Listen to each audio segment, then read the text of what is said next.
The all-new Aston Martin DB11 is today on Autogefühl in our static preview. It's your number one resource for in-depth car reviews and your number one community to discuss cars with Thomas. The DB11 will be replacing the DB9 and also now features a turbo, so the naturally aspirated engine from the DB9 will be replaced. Now there's a 5.2 liter bi-turbo beneath the hood. V12, by the way, so really still the very, very huge deal. And we also take a look at the DB5, the James Bond car that is standing over here, because that is also a great contrast to show you some more tradition. And we have two different vehicle colors of the DB11 here at the Geneva Motor Show.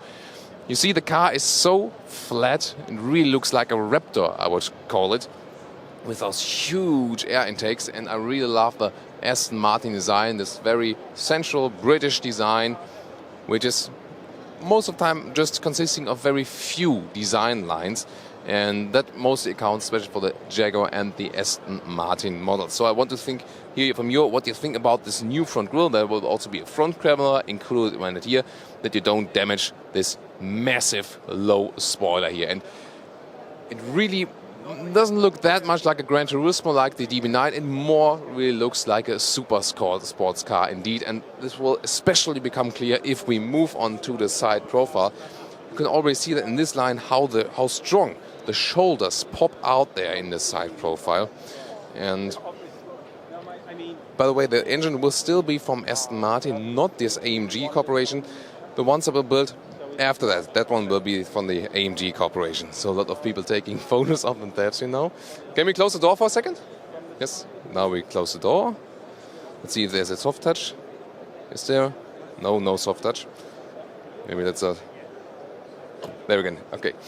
And now we can take a look at this really massive shoulders. You see like one designer here, but then another one is evolving and then forming, whoa.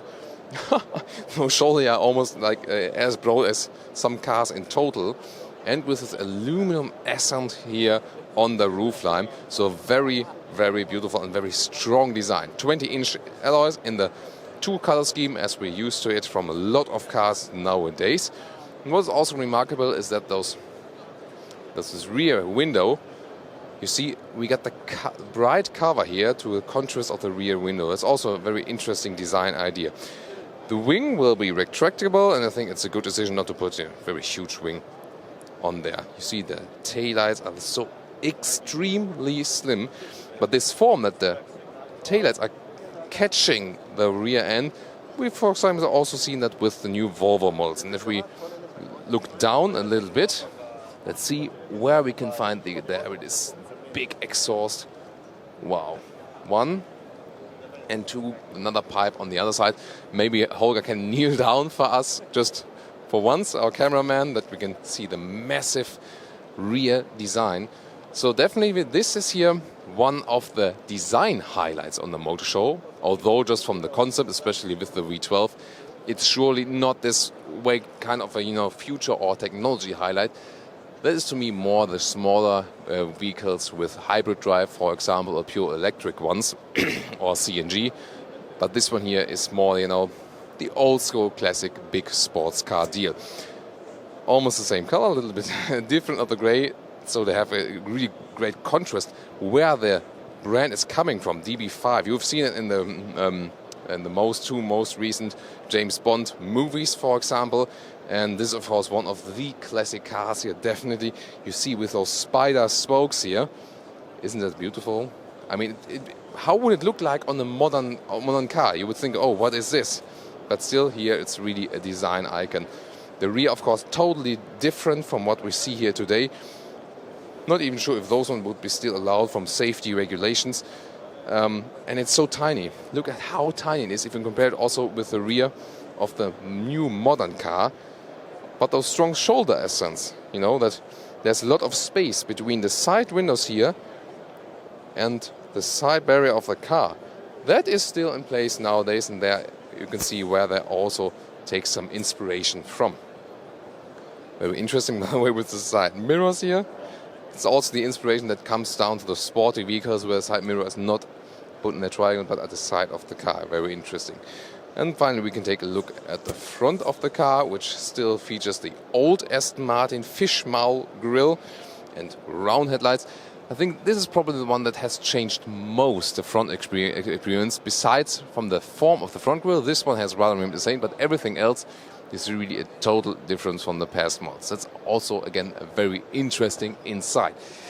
And then let's move on to the last car on the Aston Martin boot here today, because we have the different color here on the outside, and of course we'll take a look at the interior. See this also the all-new DB11 in this, let's call it like maybe flaming orange. And see there the strong shows are even more accentuated, because there you can see how light and shadow are separated by one design line and how you can play with the light as a designer. Very interesting thing. And there we can also take a look at the interior. Of course, classic luxury leather. What else could we expect there? You know, they are still thinking in old luxury definitions. DB11, hand-built in England, it says. Especially for Geneva Motor Show, as the inscription. Totally new seat form, definitely, also from the design. And, well, the central console, what I can see here from so far, those buttons for the gears, they have remained the same, as we all see in our Aston Martin Vantage review. And I'll take a seat on the co-driver seat here first. Well, I think it's a little bit easier to get in the Vantage, because, well, the DB should still be the GT line. But as I said, the DB9 looked more like a GT from the outside. This one is really more this kind of supercar appearance already. So it's more comfortable than in the Vantage, definitely in this bigger model here. But of course, almost kind of a super sports car atmosphere. Just have very, very, very little space above my head. So it's not real, a very ideal car for tall people, definitely. And the middle console is still quite huge. What you can see here, round curve, and we got the new part here on the interior of the car. That is really, really interesting, because you surely know why you have seen that one here in the middle part. Can you see through the window at them? Yeah, you can. Great. This one here is obviously taken from Mercedes, and the special surface, it has been developed by a chemical company which is producing quite where I live, and so that stays free from scratches. But that is one sign already with the cooperation with Mercedes they have, and soon also the new Aston Martin models will also get, for example, engines then from AMG, because they have recently created this cooperation. And I think they can really profit from that, and I'll move onto the driver's seat if I get the chance to. And the thing is, in the Vantage review, for example, we've seen that some of the parts were really lacking in quality, and that was a little bit weird for such an expensive car. And now, for example, when you test some buttons here, of course, it's one of the very early cars, but it might have been an improvement here. Well, that's, for example, if you hear the sound here, the clicking sound here, for example, now.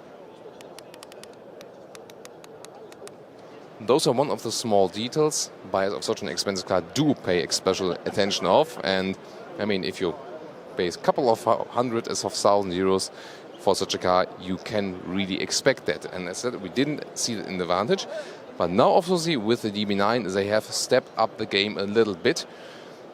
Obviously also thanks to the Mercedes parts. And a really interesting fact, because also Infiniti, has recently took over a lot of Mercedes parts. Obviously, Mercedes is quite okay with selling them, because they can also make money. Also, those new columns we see on the left part, they are also from Mercedes, from the Mercedes parts bin. At least it looks like it. I can just stress again, Aston Martin can just profit from that, because they haven't sold that many vehicles, and most of their vehicles are already very old, including the DB9 as well. This one here now, the new version. First look at the cockpit now with the steering wheel. It's a completely new steering wheel. It doesn't have this very thick atmosphere we have before in the old Aston Martin one. I really liked it, because the steering wheel in the so far models looked really, it would be like, from 20 years ago already. And now finally they got rid of that very old steering wheel. And what I see now here from the quality of materials and the new styling really pleases me, besides of the old school surfaces of the seats. Also a new digital cockpit, totally digital in the front there. And you can see the big RPM meter. It has a good visualization, so it seems to be that Aston Martin is, from the visual and also from a quality part, back on the right track now. And now I'll sit down, see how that plays out on the driver's seat. Again, there's really little space above my head. Let's see if I can move the seat a little bit further down. It's on the inside here. Again, yeah, I can move it down. So that's the lowest position here now. Again, just to remember, I'm 1.86 m, and if I got the seat way down now, it's better. I got this space above my head, that works. But still, of course, not so much, plenty of space is offered here. I really like the new steering wheel. It has a good grip and also a good size. I can imagine having, a good racing quality here. Also, for example, those buttons here with a checkered structure on the outside, they have improved that one here as well.